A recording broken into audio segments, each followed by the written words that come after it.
Hello दोस्तों, आज मैं सबसे महत्वपूर्ण टॉपिक लेकर आया हूँ सौरमंडल। ठीक है दोस्तों, जैसे कि आप लोग भी जानते होंगे सौरमंडल बचपन से देखते होंगे आसमान में, ऊपर की ओर देखते होंगे रात के समय में, तो आप लोग को बहुत असंख्य तारा दिखाई देते होंगे। ठीक है दोस्तों, असंख्य तारा दिखाई देते होंगे और उसके साथ जब दिन में देखते होंगे तो सूर्य दिखाई देता होगा। ठीक है दोस्तों, तो इस सौर मंडल होता क्या है, तो सौर मंडल के बारे में आज पढ़ेंगे। सौर मंडल और सूर्य के बारे में पूरा डिटेल पढ़ेंगे। ठीक है दोस्तों, तो हमारे वीडियो को अंत तक देखें। तो यहां पर ध्यान देने वाली बात यह है कि सौर मंडल कहते किसको है। तो सबसे पहला नंबर बात समझने वाली ये है कि सूर्य के चारों ओर, जो सूर्य है, सूर्य के चारों ओर चक्कर लगाने वाली विभिन्न क्षुद्र ग्रहों, धूमकेतु, उल्काओं एवं अन्य आकाशीय पिंडों के समूह या परिवार को क्या कहते हैं, सौरमंडल कहते हैं। क्या कहते हैं, सौरमंडल कहते हैं। जितने भी, जैसे सूर्य है, मान लीजिए यहां पर सूर्य है,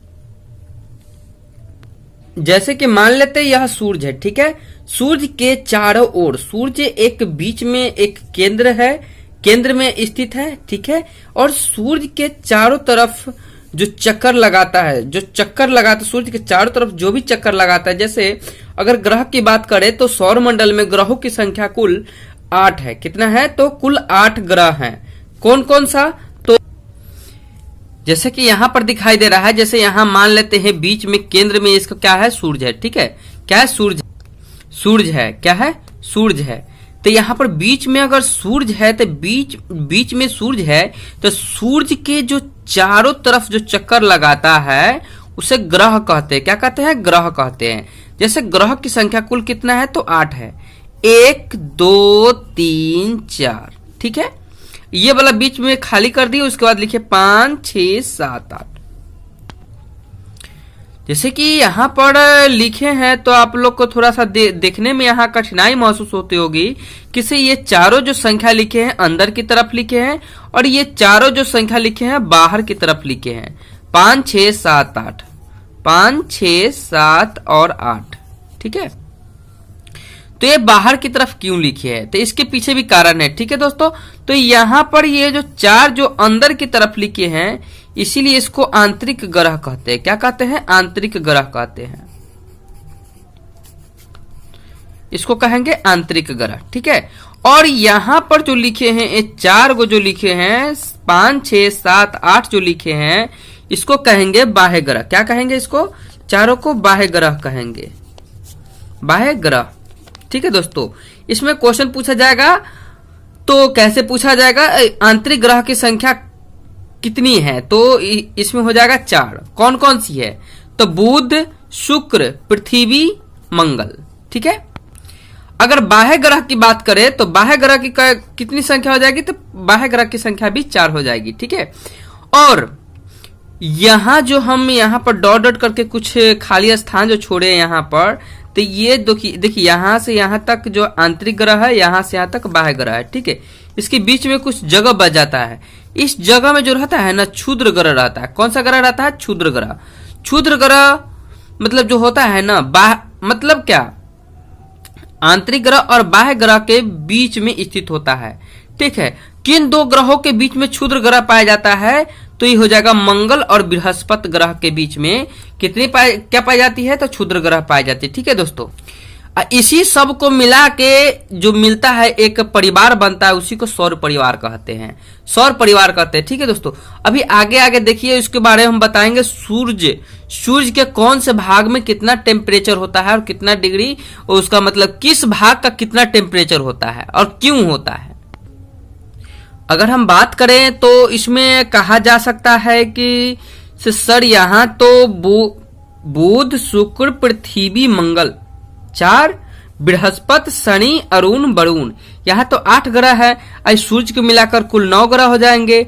तो ठीक है, 9 ग्रह नहीं होंगे, सूर्य को हटा दीजिए क्योंकि यह एक ग्रह है। ठीक है, सॉरी, यह ग्रह नहीं है, यह एक क्या है, तारा है। सूर्य क्या है, तारा है। तारा क्यों है, तो तारा इसीलिए है क्योंकि इसमें अपना प्रकाश होता है, इसमें अपना प्रकाश होता है या किसी पर निर्भर नहीं होता, इसीलिए इसको क्या कहा जाता है, तारा कहा जाता है। ठीक है दोस्तों, और ग्रह में जो है अपना प्रकाश नहीं होता है, इसके बारे में हम अभी आगे चर्चा करेंगे। ठीक है, ये जो सूर्य जो है ना, ये सूर्य जो है ये सब मतलब सौर मंडल के मुखिया है। क्या है? मुखिया है। इसका अगर द्रव्यमान की बात किया जाए ना, तो द्रव्यमान जो है इसका 99.97% है। कितना है? 99.97%। पूरे सौर मंडल का जो है द्रव्यमान, पूरे द्रव्यमान का जो है 99.97 जो है, इतना द्रव्यमान जो है, इतना प्रतिशत द्रव्यमान ये अकेले सूर्य का द्रव्यमान है। किसका द्रव्यमान है? सूर्य का द्रव्यमान है। ठीक है, पूरे ब्रह्मांड का जो द्रव्यमान होता है उसका अकेले 99.97% जो है द्रव्यमान केवल सूर्य का है। इसीलिए इसे क्या कहा जाता है? मुखिया कहा जाता है। सौरमंडल का मुखिया सूर्य को कहा जाता है। और बाकी जो ये सब बच गया है, इसमें जो है कितना प्रतिशत में है? तो यहाँ 100 में से इतना को घटा दीजिएगा तो बचेगा कितना? तो 0.03% जो द्रव्यमान होता है उस सब जितना सौर मंडल में जो बच गया है उस सब का द्रव्यमान मिला के, यानी कि कहा जा सकता है किसी वायुमंडल में जो है CO2 की मात्रा, वायुमंडल में CO2 की मात्रा 0.03% है। ठीक उतना ही इस पूरा सौर मंडल जो दिखाई दे रहा है, पूरा सौर मंडल पृथ्वी सूर्य को छुड़ाकर सभी का द्रव्यमान है। क्या कहे थे? सूर्य जो है सौर मंडल का मुखिया होता है। क्या होता है? मुखिया होता है। ठीक है, सौर मंडल में सूर्य का द्रव्यमान 99.97% है और शेष 0.03% कार्बन डाइऑक्साइड की मात्रा है वायुमंडल में। ठीक उतना ही सौर मंडल में सभी शेष आकाशीय पिंड का है, सभी आकाशीय पिंड का। इसमें से भी बृहस्पति और शनि का द्रव्यमान 92% है। कितना में से? तो 0.03% में से 92% यहाँ पर क्या है? तो शनि और बृहस्पति का द्रव्यमान है। ये भी बताए थे कि ग्रह के पास अपना प्रकाश नहीं होता है। ठीक है, ग्रहों के पास अपना प्रकाश नहीं होता है, इसीलिए सूर्य क्या है? तारा है। सूर्य क्या है? तारा है। ठीक है दोस्तों, पृथ्वी के उत्तरी ध्रुव को पूरे सौर मंडल के उत्तर दिशा निर्धारित करता है। मतलब पृथ्वी का जो उत्तरी ध्रुव है पूरे सौर मंडल के उत्तर दिशा को निर्धारित करता है। ठीक है दोस्तों, इसको थोड़ा ध्यान में रखिएगा। पृथ्वी का जो उत्तरी ध्रुव है वो पूरे सौर मंडल के उत्तर दिशा को निर्धारित करती है। उसके बाद हम बात करते हैं तो ग्रहों को दो भागों में विभाजित किया गया था, आंतरिक ग्रह और बाह्य ग्रह। आंतरिक ग्रह को पार्थिव ग्रह भी कहते हैं, आंतरिक ग्रह को पार्थिव ग्रह, और बाह्य ग्रह को बृहस्पति ग्रह भी कहते हैं। आंतरिक ग्रह को पार्थिव ग्रह, ये नया सुनने को मिला है। आंतरिक ग्रह को पार्थिव ग्रह और बाह्यतम ग्रह को बृहस्पति ग्रह। बृहस्पति ग्रह की संख्या कितनी हो जाएगी इसके समूह में? तो इसमें भी 4 और इसमें भी 4 हो जाएंगे। ठीक है, आंतरिक ग्रह में क्या होता है? तो आंतरिक ग्रह में है बुध, शुक्र, पृथ्वी, मंगल को शामिल किया जाता है। और यह जो है आंतरिक अपेक्षाकृत छोटे और अधिक घने होते हैं। इसमें जो होता है, इसमें सबसे बड़ी पृथ्वी है। इसमें पृथ्वी सबसे बड़ी और अधिक घनी है। पृथ्वी सबसे अधिक और सबसे बड़ी और सबसे अधिक घनी है। सभी आंतरिक ग्रह चट्टान एवं धातुओं से बने होते हैं। इसीलिए इन्हें क्या कहा जाता है? पार्थिव ग्रह कहा जाता है। और यह जो है पृथ्वी के सदृश होते हैं, पृथ्वी के जैसे दिखे जाते हैं। जैसे कि यहाँ पर अगर बात किया जाए तो पृथ्वी और शुक्र, यहाँ पर पृथ्वी और शुक्र जो है दोनों जुड़वा बहन है। भोर का तारा, सांझ का तारा, चमकता हुआ तारा, ये सब शुक्र ही है। पृथ्वी के भगनी, पृथ्वी का बहन, जुड़वा बहन, ये सभी शुक्र है। ठीक है, इससे बहुत सारे क्वेश्चन आते हैं। उसके बाद हम बात करते हैं अब बाह्य ग्रह के बात करते हैं। तो बाह्य ग्रह में बृहस्पति सबसे बड़ा है। बृहस्पति, शनि, अरुण, वरुण को शामिल किया जाता है। ये चारों ग्रह आकार में बहुत बड़े और इनका बड़ा उपग्रही परिवार है। ये अपेक्षाकृत बड़े और कम घने होते हैं। ये प्रायः हाइड्रोजन, याद रखिए, hydrogen, helium, ammonium, methane gas से बने होते हैं। इसीलिए इसे बृहस्पति या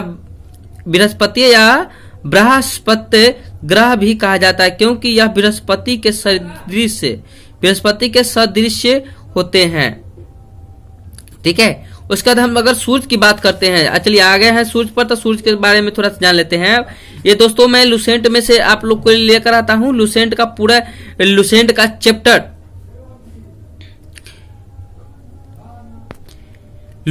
चैप्टर, भौतिक विज्ञान है। ठीक है दोस्तों, उसमें से पेज नंबर 63 से मैं आप लोग को ये बता रहा हूं पूरी बात। सूर्य की अगर बात करते हैं तो सौरमंडल का हृदय स्थल है। सौरमंडल का हृदय स्थल मतलब केंद्र है। ठीक है, यह जीवों को शक्ति का स्रोत है। देखिए यहाँ पर सभी जीवों का शक्ति का स्रोत जो है सूर्य है। ठीक है, और इसीलिए सौरमंडल का हृदय भी कहा जाता है। क्यों? तो क्योंकि यह सभी जीवों को शक्ति प्रदान करता है, और शक्ति प्रदान यहाँ जो है हृदय, इसीलिए ये क्या कहा जाता है, सौरमंडल का हृदय कहा जाता है। हमारी आकाशगंगा दुग्ध मेघला के केंद्र से सूर्य की अनुमानित दूरी 32,000 प्रकाश वर्ष है। यह 250 किलोमीटर प्रति सेकेंड की गति से 32,000 प्रकाश वर्ष है। यह 250 किलोमीटर प्रति सेकेंड यानी एक सेकेंड में 250 किलोमीटर की गति से आकाशगंगा दुग्ध मेघला के केंद्र के चारों ओर परिक्रमा करता है। इसका जो एक परिक्रमण काल जो होता है 25 करोड़ वर्ष में पूरा होता है। 25 करोड़ वर्ष में पूरा होता है। इसीलिए इस अवधि को 25 करोड़ वर्ष की अवधि को ब्रह्मांड वर्ष कहा जाता है। आज हम लोगों ने बहुत सारे बातें जाने हैं सूर्य के बारे में। सूर्य एक गैसीय पिंड है, सूर्य एक तारा है, सूर्य एक क्या है, मुखिया है सौरमंडल का। ठीक है, यहाँ पर हम अभी जानेंगे सूर्य एक गैसीय पिंड है। ठोस नहीं होने के कारण इसके विभिन्न भागों में असमान गति पाई जाती है। इसका मध्य भाग 25 दिनों में व ध्रुवीय भाग 35 दिनों में एक घूर्णन करता है। अगर पृथ्वी की संरचना की बात करते हैं तो ये अगर सूर्य की संरचना की बात करते हैं तो यहाँ पर सूर्य की संरचना इस प्रकार हुई है। ठीक है, यहाँ पर देखिए सूर्य कलंक या धब्बे यहाँ पर ये तीनों जो दिखाई दे रहे हैं धब्बे हैं। ठीक है, और उसका ये सबसे आंतरिक भाग जो है ये क्रोड है। अगर इसके तापमान की बात किया जाए यानी सबसे आंतरिक भाग जो होता है क्रोड कहलाता है। इसका अगर बात किया जाए तो 1,50,00,000 डिग्री सेल्सियस इसका तापमान होता है। ठीक है, उसके बाद संवाहक घेरा होता है, और उसके बाद वाला जो भाग होता है प्रकाश मंडल, जहां से प्रकाश उत्पन्न होता है। तो प्रकाश मंडल ये वाला भाग जो होता है ना, इसका प्रकाश मंडल का जो तापमान होता है 6,000 डिग्री सेल्सियस होता है। कितना? 6,000 डिग्री सेल्सियस होता है। इसको याद करना बहुत अच्छी बात है। इसको याद करने इम्पोर्टेंट क्वेश्चन है। प्रकाश मंडल का तापमान कितना डिग्री सेल्सियस होता है? तो 6,000 डिग्री सेल्सियस होता है। उसके बाद देखिए प्रकाश मंडल के बाद वाला घेरा जो है, ये वाला घेरा, इसको कहते हैं वर्णमंडल। क्या कहते हैं? वर्णमंडल। अब वर्णमंडल के अगर तापमान पूछा जाए तो ये हो जाएगा 32,400 डिग्री सेल्सियस।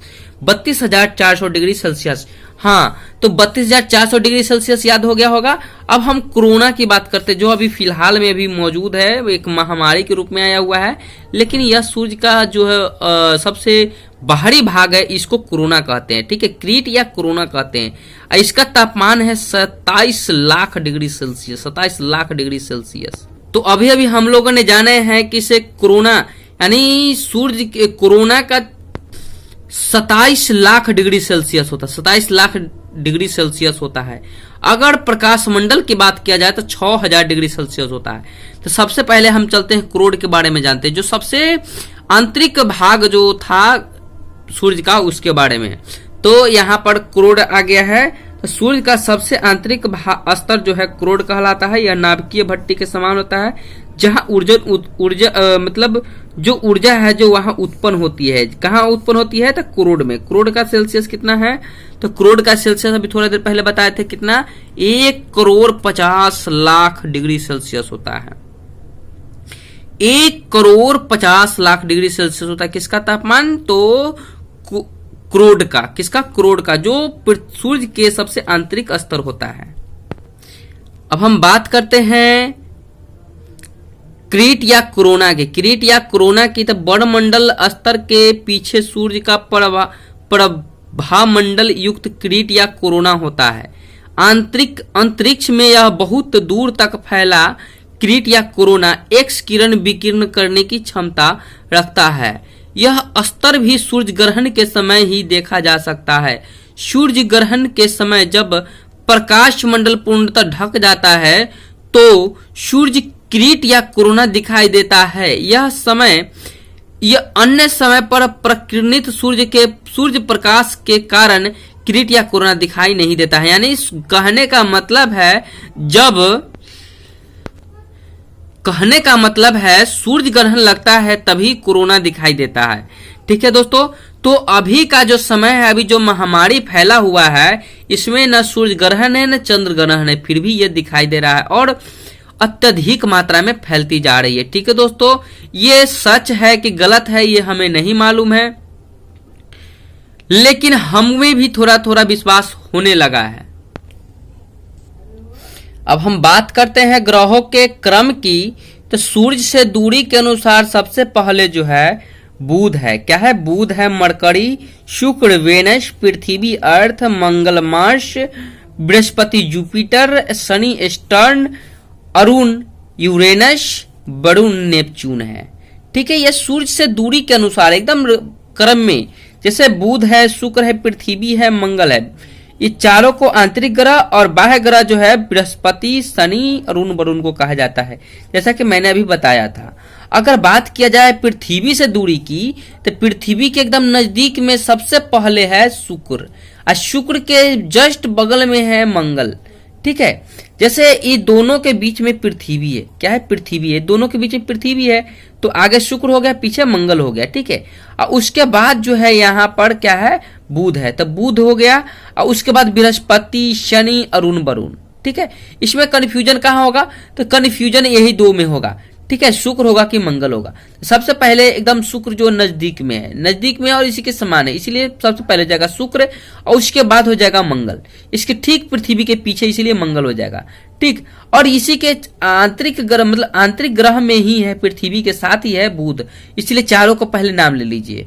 ठीक है, पृथ्वी के आगे कौन? एक नंबर में सबसे नजदीक में कौन है? शुक्र, और उसके पीछे मंगल, और उसके सबसे आगे बुध है। ठीक है, यानी कि सबसे नजदीक में है शुक्र, उसके बाद मंगल, उसके बाद बुध। ठीक है, उसके बाद बृहस्पति, शनि, अरुण, वरुण। ठीक है, आकार के अनुसार अगर बात किया जाए तो सबसे बड़ा है बृहस्पति, शनि, अरुण, वरुण। यानी सब बाह्यतम ग्रह जो है पहले उसको बोल दीजिए। बाह्यतम ग्रह कितना था? तो 4 था, बृहस्पति, शनि, अरुण, वरुण, ये चारों का नाम बोल दीजिए। और उसके बाद क्या कीजिए? पृथ्वी, शुक्र, मंगल, तब बुध कर दीजिए। पृथ्वी के दोनों बहन बोल दीजिए, यानी पृथ्वी के जुड़वा बहन शुक्र। ठीक है, दोनों का नाम बोल दीजिए, पहले पृथ्वी तब शुक्र। ठीक है, लेकिन शुक्र से ये थोड़ा कम, पृथ्वी से थोड़ा कम इसका द्रव्यमान है। ठीक है, आकार में थोड़ा कम है, लेकिन सामान्य दिखाई देता है। उसके बाद मंगल और बुध एकदम याद हो जाएगा, एकदम याद हो ही जाएगा। ठीक है, इसको एकदम याद कर ही लेना है। कैसे? तो आकार के अनुसार अगर बात किया जाए तो बृहस्पति, शनि, अरुण, वरुण, यानी चारों को पहले क्या कर देना है? जैसे हम बताए हैं वैसे पहले पढ़ लेना है, एकदम याद हो जाएगा। उसके बाद आ जाइए फिर पृथ्वी, शुक्र, मंगल और बुध हो जाएगा।